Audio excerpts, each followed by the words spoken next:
Pandemi ini kan emang semua aktivitas kita kan terhenti gitu.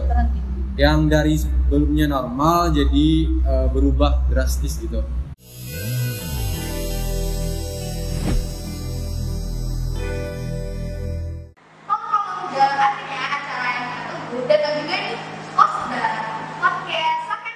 Di episode pertama kali ini kita bakal ngebahas tentang jangan mati gaya di masa pandemi.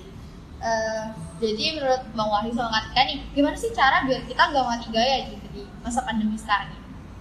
Dari siapa dulu nih? Dari Bang Wahyu deh. Tika kali ya. Oke, Kak Tika dulu.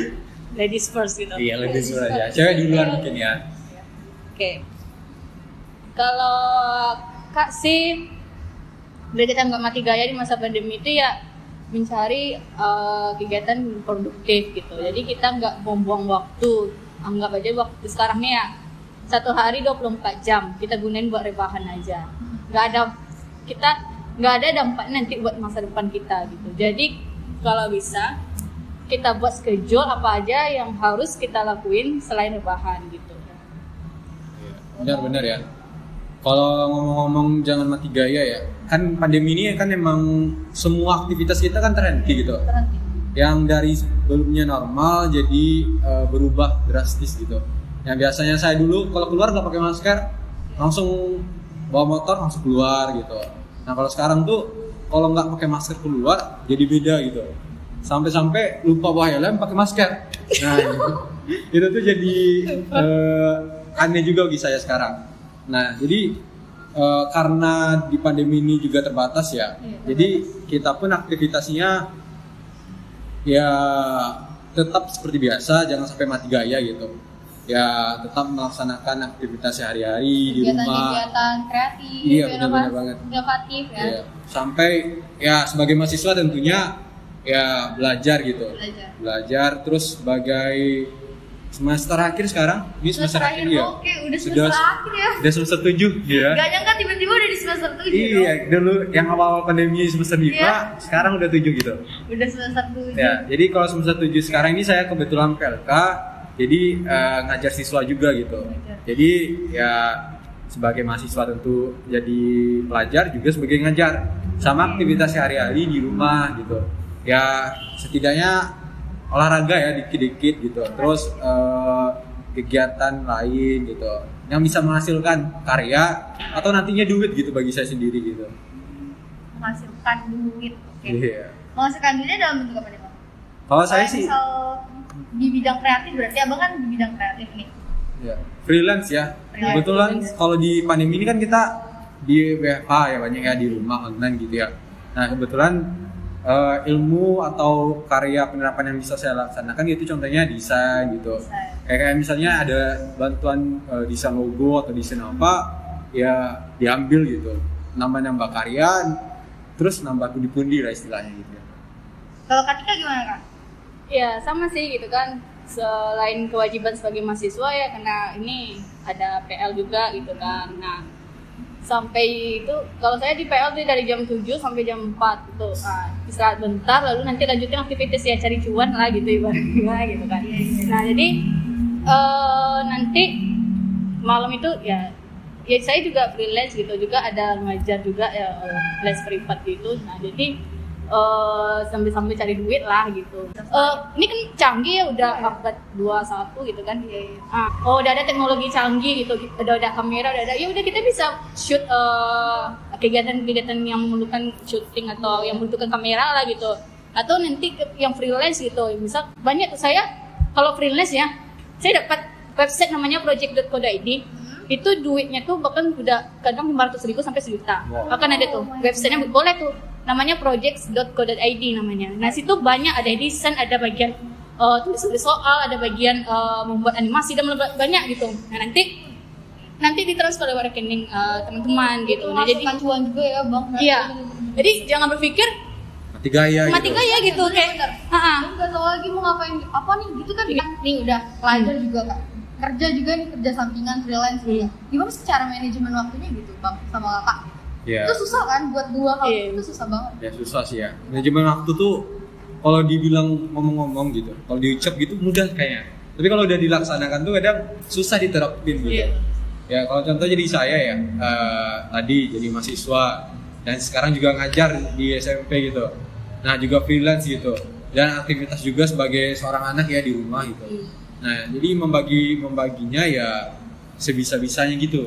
Nah yang mana diutamakan dulu ya diutamakan, yang mana bisa di prioritas saja. Ini masih misalnya gini, ini deadline-nya masih lama gitu tugas, ya dikesampingin dulu. Yang deadline yang tercepat dulu, ya. Oh iya benar. Tergantung waktunya ya kak, ya bang. Iya. Kalau saya gitu sih. Oke. Ngedaluin yang prioritas dulu. Mana yang lebih penting dulu baru ditaruh gitu kan. Kalau saya sih lebih buat kayak ada kertas yang kecil-kecil tuh apa sih namanya? Biasa sticky notes gitu. Sticky notes gitu. Terus saya tempel di mading saya di kamar gitu kan. Oh, hari sini saya harus membuat ini gitu. Jam segini harus buat ini gitu. Kalau misalnya saya nggak bisa di jam segitu, saya ganti waktu tidur saya dengan kegiatan yang nggak bisa saya lakukan saat itu. Gitu. Nah, jadi saya nggak pernah tidur 8 jam. Nggak ada. Tidur saya agak gini nggak ada yang 8 jam. Jadi maksimal tuh 3 jam. 3 jam. Nggak ada. Mangkas dong waktu tidur kak, itu gimana tuh? Nanti nggak fit badan kak, nggak sehat dong. Itu namanya olahraga jangan lupa minum minuman yang sehat gitu kayak jus atau kalau jus tuh nggak pakai susu gitu. Nggak pakai susu Karena susu tuh netral gitu kan. Jadi saya kebanyakan gula kak. Iya. Emang semester akhir mah ada yang 8 jam ya? Tergantung sih. Kalau saya Tapi kalau ngomong kehidupan sehat ya, kalau ngomong kehidupan sehat, itu tuh kan tidurnya harus 8 jam. Tapi kita gitu, yang muda-muda gini sebenarnya nggak bagus ditiru nih buat pendengar kita. Karena seharusnya kan tidur tuh 8 jam gitu. 8 jam. Karena mungkin ya aktivitas kita gitu udah nambah lagi sama gadget ya di HP gitu. Scroll TikTok ya kan. Bener-bener. Ya, kadang ya tidurnya jadi 5 jam, 6 jam. Tapi ke depan selagi muda ini ya perbaiki pola tidur sih. Ya 8 jam supaya pola hidup sehat gitu. Seharusnya kita sebagai mahasiswa ya juga harus bisa gitu, yang tahu prioritas untuk dikerjakan dulu. Kalau udah selesai ya tidur lagi, jangan main HP sih gitu. Iya main HP itu bisa bikin rusak mata. Benar. Terus satu lagi kan suka nge-scroll TikTok, kadang kayak gak bermanfaat juga gitu kan. Itu buat ngebatasinnya gimana sih caranya gitu? Kadang kita tuh kayak nggak sadar, kita baru nge-scroll satu video nih. Kadang itu jadi terus kita tuh nggak sadar. Ngebatasin penggunaan sosmed gitu ya? Iya benar. Susah banget, kalau kayak sendiri tuh susah sih. Wahyu dulu deh. Wahyu deh, kalau sampai gitu. Iya. Kalau sosmed nih ya anak muda sekarang ya, udah pasti ada setidaknya IG ya, Instagram gitu. Kalau saya sih emang buka Instagram sekarang emang jarang ya, lebih ke TikTok sih gitu. Karena emang lagi seru-seru banget tuh. Scroll nih ada video-video lucu gitu, ada video apa viral gitu. Nah cara batasinya ya balik lagi sih gitu. Saya kadang ingat mana nih kerjaan yang belum dikerjakan gitu, tugas kuliah yang belum dikerjakan ya dikerjakan dulu gitu. Project-project yang belum dikerjakan ya kerjakan dulu gitu. Kalau udah waktunya nyantai ya boleh lah gitu, ngehibur diri sendiri ya, scroll TikTok gitu. Nah kalau udah waktunya tidur ya tidur gitu. Kalau waktunya main bareng teman ya main bareng teman ya. Gitu. Benar. Kalau saya sih mulai dari semester 6 tuh udah kayak ngebatasin penggunaan sosmed kecuali WA. Nah jadi kalau saya sekali nge-scroll video ya, walaupun video itu bermanfaat bagi saya itu sampai ke bawah tuh saya lihat terus tuh gitu. Jadi saya batasi gitu. Nah cara ngebatasinnya gimana? Kan nih udah stres nih di luar nih, makanya saya lebih senang kayak me time gitu. Daripada main kayak ini rusak mata saya kan berminus nih udah. Nah, jadi kayak lebih pergi ke pantai, lebih pergi ke tempat restoran atau kemana gitu yang emang butuh refreshing gitu. Oke, kita kayak loncat ke pertanyaan sih. Dia pengen nanya juga nih kak, kalau misalnya kan kita di bidang kakak sendiri sama Bang Wahyu ya, kan Bang Wahyu sebagai Menteri Kominfo di Kabinet Sekadharma, kakak juga di Sekretaris Menteri di Kabinet Sekadharma juga nih. Itu kendala beraktivitas di tengah pandemi gitu kan. Sedangkan kita tuh tetap dituntut buat tetap kreatif, buat tetap inovasi. Itu gimana sih caranya biar tetap kayak ada tuh kayak kita lihat kan kayak postingan IG BEM sebelah atau gimana gitu menyinggung itu, itu kadang kayak mereka malah stuck di satu-satu, tetap di satu warna, atau lebih kayak desainnya kayak gitu aja gitu, monoton gitu kan. Itu gimana sih caranya gitu? Kalau ngomong-ngomong desain ya, kalau desain tuh beda-beda selera ya menurut saya ya. Tergantung orang juga sih. Ya di BEM ya gitu. Ngomong-ngomong di BEM, ya tantangan BEM tuh sebelumnya saya juga staf ahli di BEM sebelumnya di Garuda Inspirasi Garis. Nah gitu, tantangannya ya sebelumnya kegiatan kita yang secara luring offline berubah jadi daring gitu. Ya proker yang sebelumnya direncanakan untuk luring yang bisa menghadirkan massa ya dijadikan kegiatannya online gitu. Jadi ya tantangannya tuh ya BEM sekarang ya harus bisa mencari gitu, menemukan solusi gitu. Nah gitu sih tantangannya. Sama kalau dari saya sendiri ya sekarang misalnya di Kominfo gitu, teman-teman kan ada di berbagai daerah ya, ada yang di Pekanbaru, ada yang di Jambi gitu. Jadi chemistry-nya pun juga dibangun pun juga susah gitu. Jadi ya perlahan gitu dibangun gitu. Nah salah satu bentuknya ya misalnya diskusi, rapatnya meeting gitu. Jadi ya bermain dicari-cari lah gitu. Cara gitu sih gitu. Iya. Kakak gimana Kak? Kendalanya atau tantangannya gimana sih? Tantangannya ya kita dipaksa untuk daring ya gitu kan, daring gitu. Tapi tuntutan banyak dari masyarakat gitu, gini-gini bla bla gitu. Tapi ke mahasiswa, karena mahasiswa ini kan dari dulu itu dari sejarahnya ya pada zaman Soekarno itu kan memang sebagai agent of change kan. Nah kalau saya sih tantangannya itu pribadi sih gitu. Gimana caranya bisa kita tuh bekerja secara tim gitu. Itu sih yang paling penting gitu. Jika kerjasama gitu. Jika satu merasa kesulitan, kita semua merasakan dukanya. Tapi kalau satu merasakan kesenangan, kita semua harus merasakan kesenangannya gitu. Jangan sampai kita senang tapi masih ada saudara kita yang kesusahan lah gitu ya, susah gitu. Kita perlu bantu. Iya. Nah, apalagi namanya kementerian, Kominfo ibaratnya keluarga kecil dari BEM Saka Dharma, Kabinet Saka Dharma. Nah, jangan sampai saudara kita merasakan dukanya, sedangkan kita merasakan sukanya. Kita harus sama-sama merasakan suka dan dukanya, gitu sih. Kalau saya prinsipnya gitu. Saya orangnya penghibur. Dikit-dikit ngeliat ada yang susah ke bawah gitu. Gimana sih kok bisa dibiarin aja gitu. Masih gitu. Kerjasama secara tim itu perlu dalam organisasi. Kerjasama benar juga ya. Ya karena di pandemi ini ya salah satu bentuk kegiatannya ya organisasi gitu. Kita masuk organisasi gitu. Benar juga ya. Masuk organisasi atau freelance atau lain-lain ya. Karena perkuliahan tuh nggak dicari ya tentang seperti itu. Yang dicari tuh di perkuliahan tuh hanya apa ya? Gelar dan IPK. Sedangkan bentuk kepribadian, cara berpikir dan soft skill itu ada di organisasi. Benar-benar. Saya pernah searching ya di internet itu bahwa IPK dan IPK itu di bawah. Kalau di ini nih, kalau kita mencari kerja nih, melamar kerja itu yang diperlukan adalah soft skill. IPK itu belakangan gitu. Misalnya pandai desain nih, ditempatin di bagian ini gitu. IPK ya belakangan gitu. Walaupun di pekerjaan tuh dibatasi minimal IPK-nya 2,5 atau 2,75 ya, saya 2,75. Nah, pasti dilihat soft skill-nya. Oh, nggak ada nih kuantitas dalam dirinya nggak ada nih gitu. Tapi IPK-nya 3,95 gitu.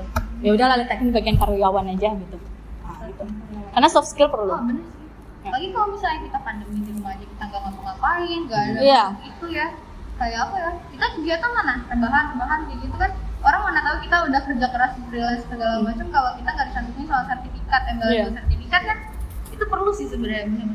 Dari sekarang kita udah mulai bisa nyari kerja sih kalau lewat freelance gitu kan, daripada kita nunggu tamat gitu. Jangan selagi pandemi gini ya, selagi online gitu. Kalau menurut saya sih gini, selagi ini kesempatan daring ya, kita bisa kemana aja gitu belajar. Contohnya ada bootcamp coding misalnya. Kita di rumah nih, bootcamp coding kemarin yang diadain Kominfo gitu sama bareng kerjasama gitu. Dari rumah aja belajarnya bisa gitu. Nah, udah dapat ilmu, dapat sertifikat gitu. Nah, jadi dikembangkan juga nanti itu. Jadi banyak sih kegiatan-kegiatan yang hadir di masa pandemi gitu. Jadi nggak mati gaya gitu kalau misalnya ngomong-ngomong temanya ya. Benar-benar. Jadi banyak ide sih sebenarnya. Banyak ide juga. Daripada CV-nya kosong melompong kan, nanti kita mau ngelamar, ini mana nih nggak ada ngapa-ngapain gitu kan. Itu jadi kita dikit buat kayak potensi kita dikit lah buat diterima di suatu perusahaan itu ya. Kita mau lulus jadi apa gitu kan, istilahnya kita kayak gitu. Setidaknya menurut saya kalau ya balik lagi sih kalau orang kan ya. Mungkin ini di CV-nya pengen ini itu ya. Kalau saya sih yang penting tuh di diri saya gitu. Ilmunya yang saya dapat gitu. Nanti sertifikatnya atau yang lain itu jadi belakangan aja. Yang penting saya udah dapat nih cara desain yang baik dan benar kayak gini gitu. Terus cara buat logo yang baik dan benar seperti ini. Jadi ilmu yang saya dapat gitu. Dan kita bisa buka lapangan kerja sendiri kalau misalnya udah ada dalam diri kita kuantitas gitu, soft skill-nya gitu. Kualitas ya. Balik ke kualitas diri lagi sih. Kalau kayak pengen nanya juga sih, ini kayaknya udah mulai di detik-detik terakhir ya Bang. Ada detik-detik terakhir, tenang. Kita masih ada lagi panjangnya. Itu tips and trick-nya lagi deh Kak. Itu tips and trick-nya lagi gimana sih? Dari Rika mungkin dulu ya. Tips and trick gimana nih?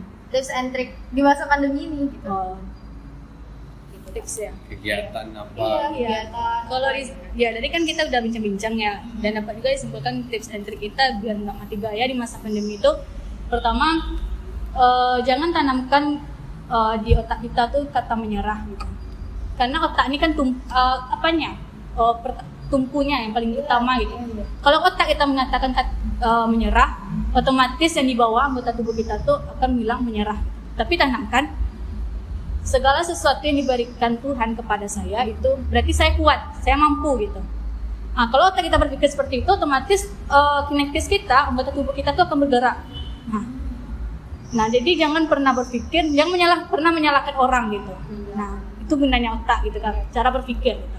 Nah, dari cara berpikir kita bisa menggunakan lewat organisasi, lewat volunteer dan lain sebagainya gitu. Nah, dari situ kita bisa menggunakan waktu kita secara produktif di masa pandemi ini gitu. Dan satu lagi, kita bisa cari cuan, jangan mencoba berpikir tamat nanti lah saya cari kerja gitu. Nggak usah gitu. Di sekarangnya aja kita semester berapa, semester 5, semester 7 gitu, kita bisa cari duit gitu, cari cuan gitu. Kita good reckoning, good looking. Nah, jadi udah semuanya bener. Nah, jadi kita nggak nunggu di akhir lagi gitu. Kita belum tahu ya. 1 tahun ke depan, 2 tahun ke depan, apakah kita masih hidup, apakah kita bisa membagikan kedua orang tua atau keluarga kita nggak tahu gitu kan. Nah, jadi mulai dari sekarang kita mencoba berpikir gitu untuk ke depan. Itu sih tips and trick gitu, dari saya. Dari Bang Wahyu tambahan nih. Apa tuh? Iya. Tips and trick ya di masa pandemi ya sekarang. Ya, kita kan sekarang ini udah mulai ya gencar kata pemerintah tuh new normal ya. Perubahan hidup, pola hidup baru gitu. Nah, yang sebelumnya seperti biasa, sekarang ya kegiatan-kegiatannya berubah gitu kan. Nah, jadi ya kalau saya sebagai mahasiswa ya ikuti aja semuanya gitu. Contohnya ada internship gini, online ya, bisa diikuti gitu. Nah, sambil internship di sana, kampus Merdeka sekarang kan? Oh iya, kampus Merdeka contohnya. Kampus mengajar gitu. Bisa diikuti gitu oleh mahasiswa. Independen juga Bang. Iya, magang independen. Oke, kalau kita udah sampai di penghujung podcast, kita bisa simpulin pada podcast kali ini, kita sebagai kaum milenial gak boleh mati gaya, apalagi di masa pandemi ini. Jangan sampai waktu kita terbuang sia-sia cuman buat rebahan yang sama sekali gak produktif gitu. Buat kaum milenial di luar sana, jangan sampai waktumu tuh habis cuman gara-gara gadget, itu ngabisin waktu-waktu yang bikin kalian tuh mager, oke? Kalau muda, nantikan episode-episode dari Posdar Podcast bareng Saka Dharma, bareng narasumber atau gue star terkece, dan pastinya itu bakal berada di tempat-tempat yang berbeda dengan lokasi yang buat rekomendasi hangout keluar di malam minggu kalian. Thank you guys, love you. Salam Saka Dharma.